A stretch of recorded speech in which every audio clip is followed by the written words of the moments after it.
5,000 से ज्यादा किसान आंधी की तरह मध्य प्रदेश की राजधानी की तरफ बढ़ रहे थे। 22 से ज्यादा बैरिकेटिंग को तोड़ दिया, पुलिस को खदेड़ दिया। 3 बैरिकेटिंग और बची थी, तब जाकर सरकार को झुकना पड़ा और सरकार किसानों की मांग को मान लिया है। लेकिन अब भी किसान संतुष्ट नहीं है। आखिर क्यों? सवाल यह है कि मोहन यादव और शिवराज सिंह चौहान के बीच की जंग के बीच किसान आखिर चक्की में क्यों पिस रहा है। सवाल यह है कि आखिर इतना हंगामा राजधानी में हुआ, पूरे दफ्तर स्कूल बंद कर दिए गए, लेकिन पुलिस प्रशासन ने उन्हें रोकने के लिए कोई बल का उपयोग नहीं किया, अपनी ताकत का इस्तेमाल नहीं किया। किसान जो चाहते रहे वो करते रहे। क्या पुलिस की सहमति से यह सब कुछ चल रहा था? क्या पुलिस ने उन्हें छूट दे रखी थी कि आप लोग ऐसे ही आगे बढ़ते रहिए?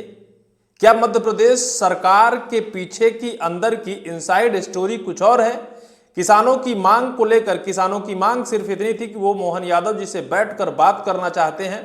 मूंग खरीदी की मांग उनकी थी, किसान को अपने खाद्य वितरण प्रणाली में बदलाव की मांग थी। लेकिन मोहन यादव जी उनसे मिलने के बजाय एक कमेटी का गठन कर देते हैं और फिर वो कमेटी जाकर किसानों के एक प्रतिनिधि मंडल से बात करती है और बात कर इस समस्या को सुलझाया जाता है। किस किस मांगों को आखिर सरकार ने तत्काल प्रभाव से मान लिया है और अब किसान क्या कर रहे हैं? क्या किसान अब भी आंदोलन में बैठे हैं या फिर किसान अपने आंदोलन को समाप्त कर दिया है? कई बड़े और तगड़े सवाल सुबह से ही निकल कर आ गए। लेकिन इससे पहले उन किसानों से गुजारिश होगी जो पेशे से किसान हैं और इस वीडियो को देख रहे हैं, वो सभी किसानों तक इस वीडियो को पहुंचा दें। दरअसल किसान आंदोलन कोई नया नहीं है। इससे पहले देश और प्रदेश में बड़े बड़े किसान आंदोलन हुए हैं। किसान कानून को वापस लेने के लिए महीनों 2 महीनों तक चले किसान आंदोलन तो आपने देखा होगा। क्या उसी तर्ज में यह भी किसान आंदोलन था? और निश्चित तौर पर जो किसानों का आंदोलन था, क्या सफल हो गया? क्या अब दोबारा किसान आंदोलन नहीं करेंगे? किसानों का आंदोलन नर्मदापुरम से शुरू होता है। नर्मदापुरम और कई जिलों के किसान एक साथ मूंग खरीदी की अव्यवस्था को लेकर इससे पहले भी आंदोलन किया। सरकार ने उन्हें ढाढ़स देकर या फिर झूठी तसल्ली देकर वापस कर दिया।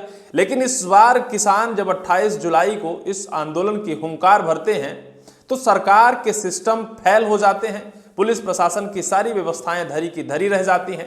नर्मदापुरम से जब किसान चलते हैं तो कई जगह पर पुलिस बैरिकेटिंग लगाकर उन्हें रोकने का प्रयास करती है, लेकिन किसान रुकते नहीं हैं, वो अपनी गति में चलते रहते हैं। पुलिस एक जगह से दूसरी जगह बैरिकेटिंग लगाती है और अंततः किसान राजधानी भोपाल में प्रवेश कर जाते हैं।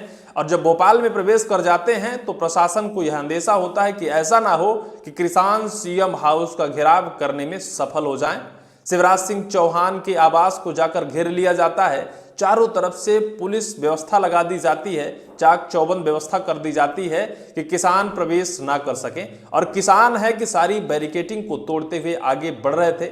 लेकिन अब सरकार को ऐसा लग रहा था, सरकार के पसीने छूट रहे थे कि भाई अब हमारे बस की बात नहीं है इन किसानों को रोक लेने की। और फिर सरकार को बैकफुट में आना पड़ता है।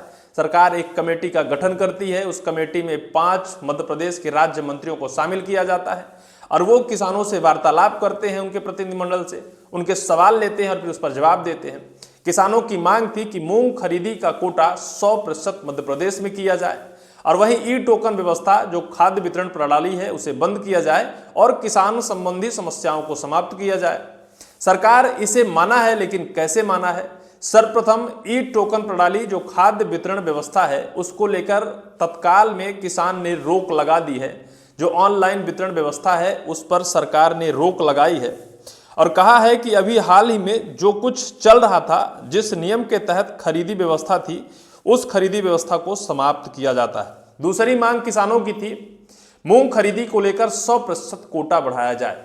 सरकार ने 100% तो नहीं बढ़ाया है, लेकिन सरकार ने 25 से बढ़ाकर 60% तक मूंग खरीदी का कोटा बढ़ा दिया है। 1 एकड़ में एक किसान 3 क्विंटल अपनी मूंग बेच सकता है। हालांकि किसानों का दावा है कि 1 एकड़ में 10 से 12 क्विंटल मूंग की उपज होती है।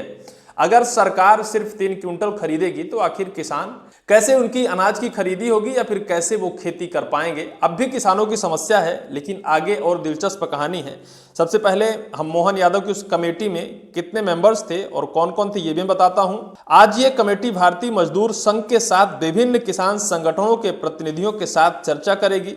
सीएम द्वारा गठित कमेटी में मंत्री इंदल सिंह कंसाना, लोक निर्माण मंत्री राकेश सिंह, मंत्री कृष्णा गौर, मंत्री विश्वास सारंग और विधायक रामेश्वर शर्मा, ये लोग इस कमेटी में शामिल थे और किसानों से वार्तालाप की है, किसानों की समस्या जानी है और उनके समाधान की बात की है।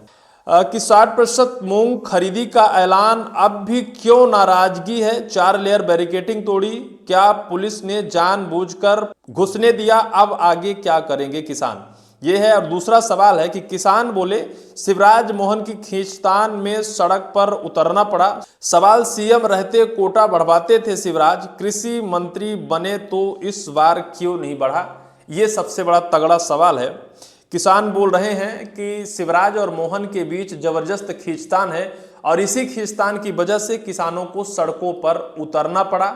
शिवराज सिंह चौहान जब तक मध्य प्रदेश के मुख्यमंत्री थे तब तक इस लिमिट कोटा को बढ़वाने की मांग करते थे और बढ़वा भी देते थे, लेकिन जब से शिवराज सिंह चौहान केंद्र के कृषि मंत्री बन गए तब से लिमिट कोटा बढ़ाने को लेकर उन्हें सड़क पर उतरना पड़ रहा है। और मोहन यादव जी इसको लेकर पहल तो करते हैं लेकिन फेल हो जाते हैं। हालांकि इससे पहले शिवराज सिंह चौहान को मध्य प्रदेश के कृषि मंत्री इंदल सिंह कंसाना ने चिट्ठी लिखकर और इस लिमिट कोटा को बढ़ाने की मांग की थी। 25% से बढ़ाकर 40% करने की मांग की थी, लेकिन शिवराज सिंह चौहान का भी एक लेटर रिटन आता है, क्योंकि लेटर वार तो चल ही रहा है। उसमें कहते हैं शिवराज सिंह चौहान की पहले से 25% लिमिट कोटा मध्य प्रदेश को दिया गया है।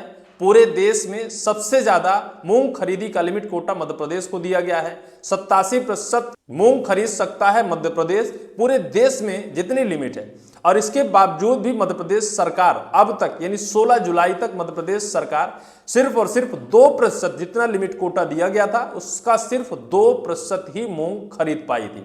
इसके बाद बवाल हुआ था और फिर जब मध्य प्रदेश में यह आंदोलन उग्र होता है तो शिवराज सिंह चौहान की एक और चिट्ठी आ जाती है और चिट्ठी में शिवराज सिंह चौहान उस लिमिट कोटा का जिक्र करते हुए आगे कहते हैं कि मध्य प्रदेश सरकार अपने सामर्थ्य के अनुसार मूंग की खरीदी अपने खर्च आय व्यय पर कर सकती है। ऐसा नहीं है कि केंद्र सरकार पर ही डिपेंड हो। केंद्र सरकार अगर 25% दे रहा है तो मध्य प्रदेश सरकार भी अपने हिसाब से या फिर अपने स्तर से मूंग की खरीदी कर सकती है। लेकिन अब ये सवाल है किसानों का कि अगर मध्य प्रदेश सरकार सिर्फ केंद्र पर डिपेंड है तो उनकी मूंग की खरीदी 100% नहीं हो पाएगी। और इसीलिए अब मध्य प्रदेश सरकार ने एक फैसला किया है कि इस लिमिट कोटा को 25% से बढ़ाकर 60% कर दिया गया है। क्या किसान इस पर भी संतुष्ट नहीं है? किसानों का कहना है कि सरकार उनकी मांग पर अब भी संतुष्टजनक जवाब नहीं दिया है या फिर 100% खरीदी का कोटा नहीं किया है। भोपाल किसान का आंदोलन फिलहाल समाप्त हो गया है। सरकार से बात होने के बाद किसानों ने इस आंदोलन को समाप्त करने का ऐलान कर दिया है, लेकिन अब भी किसानों की मांग यथावत है। किसानों ने कहा है कि फिलहाल इस मांग को तो हमने मान लिया है। हालांकि शिवराज सिंह चौहान और मोहन यादव के बीच के जंग पिस रहे हैं किसान। अब क्या होता है, क्या किसानों की मांग 100% की जाती है? लेकिन अभी फिलहाल किसानों का आंदोलन समाप्त कर दिया गया है। देखना होगा कब तक फिर किसान उग्र होंगे और कब अपनी मांग पर सड़कों पर उतर जाएंगे। इस पूरी वीडियो को लेकर आपकी क्या राय होगी, कमेंट सेक्शन पर कमेंट आप जरूर करिएगा।